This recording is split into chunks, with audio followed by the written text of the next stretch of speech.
Hey, you guys, we're talking about mixed numbers and fractions. So this is for the GED test, but these are working for anybody who has problems with these. So these are word problems. So let's go ahead and get started and finish this up. So we have a fabric store. Melissa is selling 8 7/8 of a yard of cloth to a customer. And if the material is cut from a bolt of fabric containing 23 1/4 yards, how many yards are left on the bolt? So I didn't know it was called a bolt, but then you have your 4 options to choose from. So what we're going to do is we're going to take this number from what we have to begin with, and we have it set up over here. Now, they are not the same denominator, so we do need to make them the same. Now, we can make them both eighths if we multiply this top fraction by 2. So we'll multiply both the top and the bottom numbers by 2. 1 times 2 is 2. 4 times 2 is 8. So we've got 2/8 and we have 7/8 down here.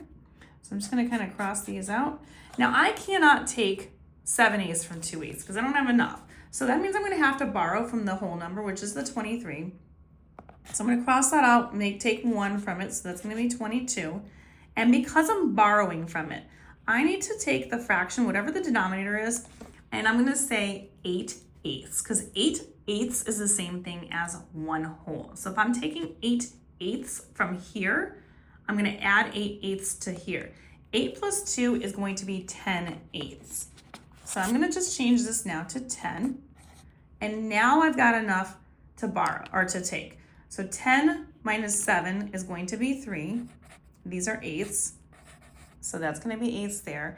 And then I'm going to do 22 minus 8, which is going to give me 14. So 14 and 3/8 would be my finalized answer. And when I look at my options, I see it is choice A. So that is the correct answer. Now for this last one here, we have a batch of salad dressing that requires 1 2/3 cups of olive oil, a 1/2 cup of vinegar, and 3/4 of a cup of water. How many cups of salad dressing will this recipe produce? So love this kind of salad dressing. I do this all the time. So kind of the same recipe. So what we're going to be taking a look at is our free fractions. So 1 2/3, a 1/2, and 3/4. We do want to find a common denominator. And in this case, the lowest number that they all have in common, when we multiply to get a bigger number that they all have in common, 12ths would have to be the lowest possible number that they all have in common.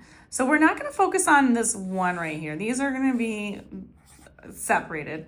We're just going to look at the fractions. So in order for me to get to 12ths, 4 has to be multiplied on that first fraction to get 12ths. So 3 times 4 would give me 12, which means I have to multiply the top. 2 times 4 is 8. Now to get to 12ths on here, we'd have to multiply this fraction by 6. 1 times 6 is 6. 2 times 6 will be the 12ths. And then my last fraction, to get to 12ths, we'd have to multiply this one by 3 on both the top and the bottom. 3 times 3 is 9. And don't hate on me if I'm saying top and bottom. I know it's numerator and denominator, but most people don't really care about that right now. It's just more worry about how to do this. These are now kind of gone because we just rewrote them like this.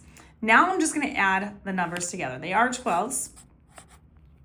8 and 6 is 14 plus 9, and that is going to be a total of 23. So we have 23 12ths. And then the whole number here is going to be 1.